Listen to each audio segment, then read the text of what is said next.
वकील बहू। जनक पेशे से एक बहुत अच्छी वकील थी, लेकिन कहते हैं ना, बहू कितनी भी बड़ी तोप क्यों ना हो, सास के सामने तो भीगी बिल्ली ही होती है।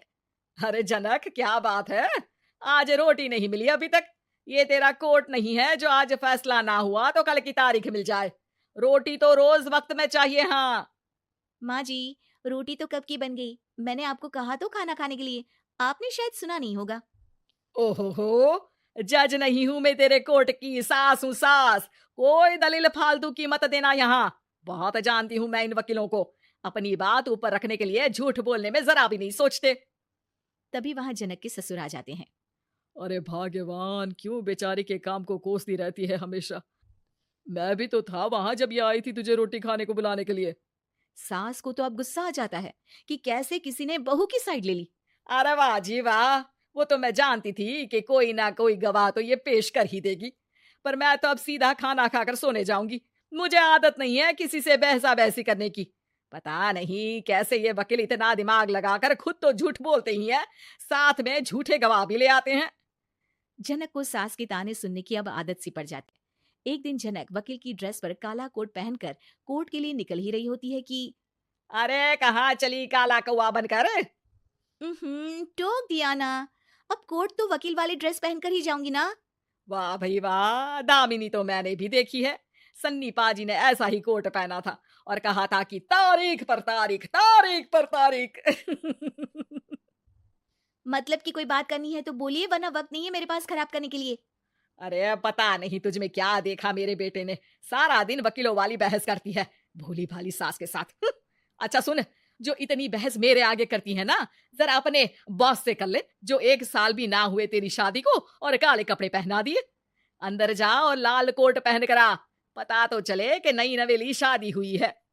अरे माँ जी, कोर्ट में मेरा बॉस क्या करेगा? ये तो पूरे देश की ड्रेस है वकीलों के लिए। लेकिन सास तो ठहरी सास। अच्छा, तो कोई जरूरत नहीं है 2-4 साल कोर्ट जाने की। शादी थोड़ी पुरानी हो जाए तब इजाजत दे दूंगी मैं तुझे काले कपड़े पहनने की। अब क्या था, मन मारकर जनक को लाल रंग का कोट पहनकर कोर्ट जाना पड़ता है। उसके जाने के बाद आहा, बढ़िया आई पूरे देश की ड्रेस की बात करने वाली। अरे पहना दिया ना लाल कोट। अब सास आए दिन या तो जनक को उसके काम का ताना देती, या फिर उसका काम छुड़वा देने की धमकी।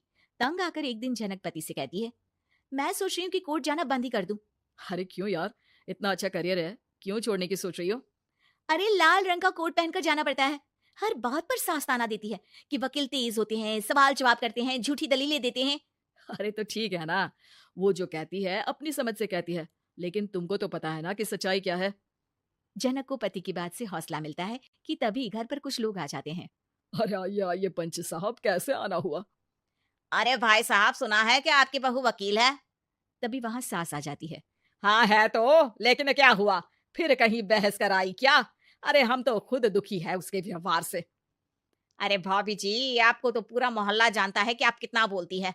फिर हम यहाँ बहू रानी की कोई शिकायत नहीं, बल्कि अपनी परेशानी लेकर आए हैं। ससुर जी खुश हो जाते हैं। हाँ हाँ, मैं भी बहू को बुलाता हूँ। जनक वहां आती है, सबको नमस्ते करके बैठ जाती है। बहू रानी, हमारे गांव में बड़ी मुसीबत आ गई है। अब तो पूरे गांव की जिम्मेदारी मानो तुम्हारे कंधों पर है। अरे ना ना, इससे तो घर की जिम्मेदारी पूरी नहीं होती, ये गांव की जिम्मेदारी क्या लेगी? भाभी जी, आप चुप हो जाओ। यहाँ पढ़े लिखे लोगों की बात हो रही है। आप जाओ, जरा रसोई से सबके लिए चाय लेकर आओ। अब मैं कॉफी लूंगी। हाँ हाँ, वकील साहिबा के लिए कॉफी। सास सर पैर सब पटक कर वहां से निकल जाती है। बहू, गांव में पानी नहीं आ रहा है। पड़ोसी राज्य ने हमारा पानी रोक रखा है। इसका मामला तो बड़े कोर्ट में चलेगा पंच जी, लेकिन ऐसा क्यों?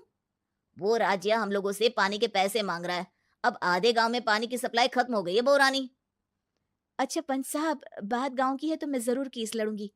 यहाँ एक बार फिर सास की एंट्री हो जाती है। अरे वाह जी वाह, ये काम करवा लो आप हमारी बहू से, बहुत अच्छा करती है। मैं हूँ सीधी सादी सास। इस लड़की ने कैसे लड़ लड़ कर मुझे साइड कर रखा है, ये तो अब आपको पता चल ही जाएगा। अरे भाभी जी, आपकी आवाज तो पूरे गांव को सुनाई पड़ती है जब आप बहू रानी को सुंदर वचन सुना रही होती हैं। अरे वकील बहू मिली है, फक्र करो फक्र। हाँ जी हाँ, सारी फकर तो हम लोग ही करें। खैर, अब जो केस लड़ेगी और पानी गांव में आ जाता है तो पंच साहब लिख कर देना होगा कि हैंड पाइप में सबसे पहले मेरी बाल्टी और घड़ा भरेगा। अरे फिर तो हम बहू रानी के नाम पर घर पर ही सप्लाई दे देंगे, लेकिन ये इतना आसान नहीं है। बहू, गांव के पास अभी वकील करने की भी पैसे नहीं है तो। अरे पंच साहब, ये मेरे गांव का मामला है, मैं आपसे एक भी पैसा नहीं लूंगी।